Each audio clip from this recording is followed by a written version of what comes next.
The Winchester Beacon has been here for a longer time than I can imagine. It started off as the night shelter, and many people in the city still refer to it as the night shelter. And we needed a name that was far more appropriate to what we were offering. We wanted to provide a light out of homelessness, and so the Beacon became that. It's a 24-hour, 7-day-a-week shelter which houses 10 people and provides them with a safe place in which to survive, grow, learn, and get themselves back on their feet if they're in a vulnerable situation. We get people who turn up here with all sorts of reasons. Maybe they're young men who have lost their jobs, maybe they're young men who've split up from girlfriends and have nowhere to go, maybe they're older men who've also lost their jobs. It can be a variety of reasons. The people who turn up here have all got a story, and it's our job to a certain extent to listen to that story, to learn about them, to help them move on into the next stage of their journey. They give you so much help to get that first leg up. Lorraine is my counsellor. See her once a week, has worked miracles. So I've worked here for about 11 years, and it's just talking therapy. I come here once a week, so they get a session once a week.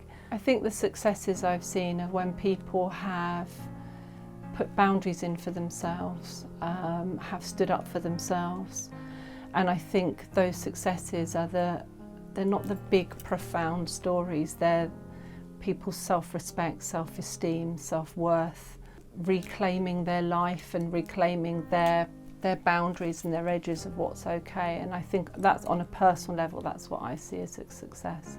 And it's what I can do as a human. It's the one little thing as a human is to be a compassionate human being to another individual. If we can't care about the people we share our lives with, then we're lost. Here at the Beacon we've got 3 move-on houses. So once a person comes into the Beacon, they're assessed. If we feel that they need another little bit of support before going out on their own, we take them into the houses when we have vacancies. You know, we really try to keep in touch with everybody that moves on, you know, because a lot of our guys are lonely, you know, and don't have the family. I do talk to them about, you know, all the bills that are going to happen when they move on.